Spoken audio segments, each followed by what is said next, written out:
Coming up on UT 10 News in HD, we'll look into an increase of theft on campus. And we'll also visit the Toledo Auto Show. Plus, Kira Harris has highlights from the men's basketball game against a MAC rival. Your news in 10 minutes starts now. Thanks for joining us. I'm Mackenzie Keyline. And I'm Heather Klatt.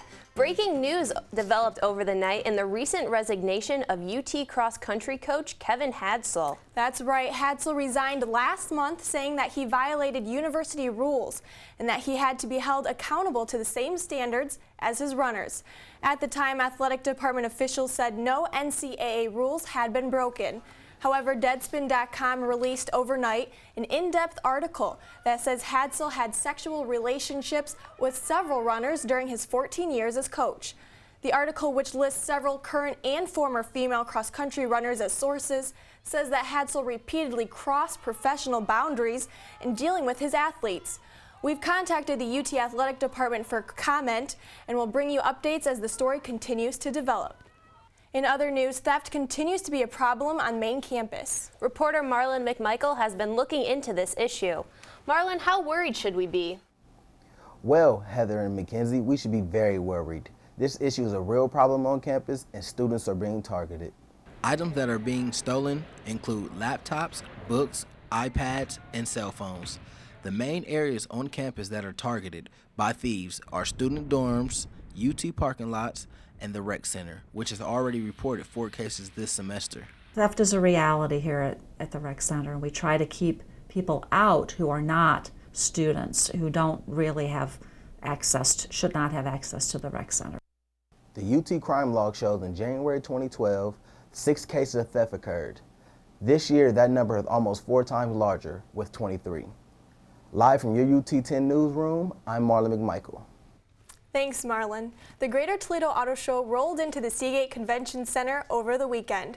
The annual event featured 25 different auto and motorcycle makers, displaying over 175 of their latest models.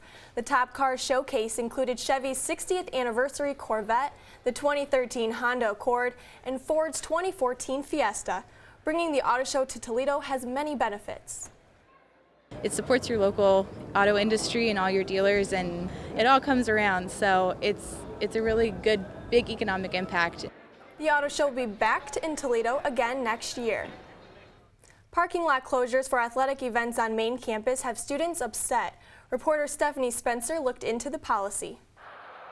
On the days of home UT basketball games, parking lots 3, 4, 5, and 6 near Savage Arena are closed after 11 a.m. Blockades are put up and pass holders are not supposed to park there.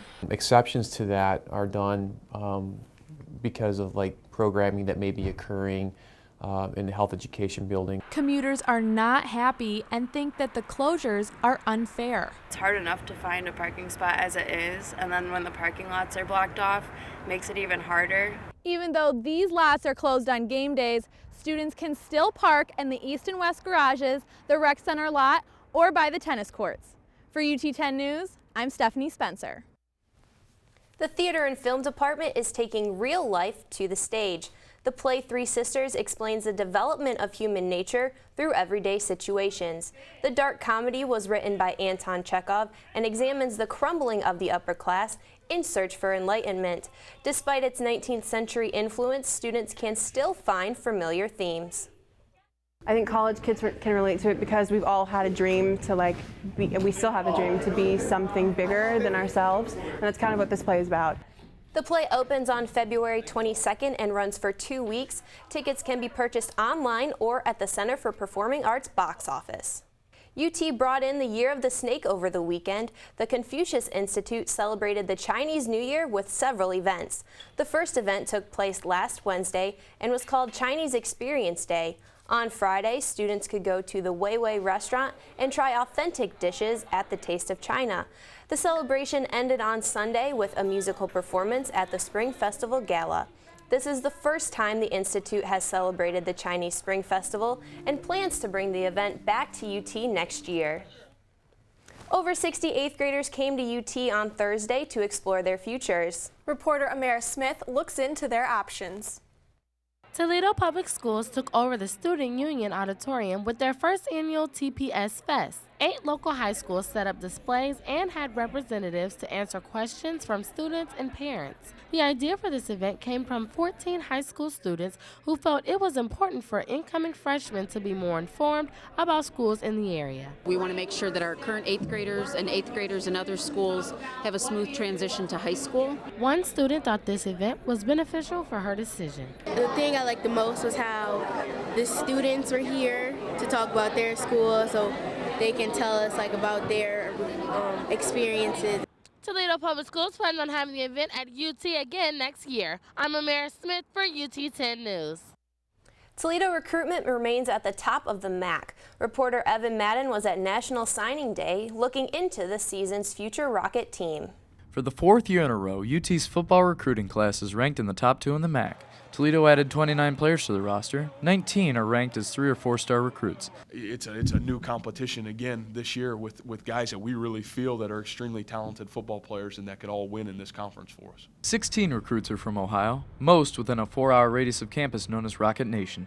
This new class is replacing many graduating players, but Coach Thomas Manning believes proper recruiting can offset that.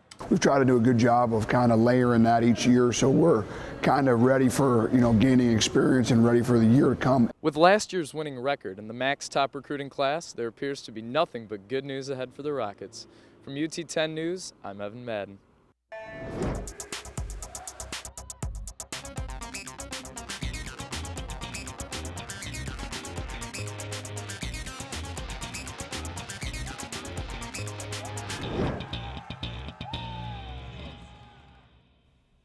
I'm Kiera Harris, and this is your UT 10 Sports. The men's basketball team was looking to improve their ranking in the MAC, but first, the swim team took on the Notre Dame Fighting Irish. The Rockets hosted the Fighting Irish for their season finale on Saturday. Junior standout Beth Rogers just out-touches Bridget Cassie for the win in the 200-yard butterfly. Moving on, UT senior Carly Harder helped the team with the win in the 100-yard freestyle. But the Fighting Irish were too much for junior Rachel Johnson as the Notre Dame pulls ahead from her in the 1,000-yard freestyle. Rogers and Harder took the 200-yard freestyle relay along with senior Leslie Winfield and Mackenzie Baggin. In the end, the Rockets sank, falling to Notre Dame 123-176. Despite the 2-6 record, first-year coach Chris Peters remains optimistic about this year. Today, even though it's disappointing to lose, I think that we swam well. I think we competed well, and it's fun to get some wins in there against a team that's ranked top 15 in the country. Moving on from the pool to the court, the Rockets battled the Eastern Michigan Eagles at Savage Arena. Things got off to a shaky start as the Rockets struggled to sink their baskets. Luckily, senior Dominique Buckley had the guns and junior Ryan Pearson was hot off the bench with a few special deliveries. First half, Buckley came out guns blazing, hitting 2 3-pointers to put Toledo up by 6. But Eastern's Dalen Harrison fired back, gaining 5 points for the Eagles, ending the half 22-24. Into the second, Pearson, still blazing, gives it to the Eagles with this dunk. But EMU's Deshaunte Riley wasn't having it and slams one right back. Pearson's answers with another 2 points. With just 2 minutes left, Buckley sinks back-to-back threes, making the final score 60-52. Coach Kowalczyk says his team worked well under pressure. I thought our guys, the first thing I said to them afterwards, I thought they did an unbelievable job of not getting frustrated tonight. And that was the biggest key. Well, both the men and women's basketball teams had MAC West Players of the Week. This was Ryan Pearson's 4th time this season being honored, and Adola George was Co-Player of the Week. That's awesome. And the men are tied with Western for first place in the MAC. That's right, and the women have been ranked 29th in the AP polls. Thanks, Kira. That's it for us at UT 10 News. For the latest breaking news from campus and bios from all UT 10 reporters, go to our website, ut10news.com. And you can always watch our award-winning newscast on YouTube and Facebook, where you can get caught up on all of your campus news whenever you want. For Kiera Harris, Heather Klatt, and all of our crew, I'm Mackenzie Keyline. Have a great week and stay tuned for more news from the UT campus.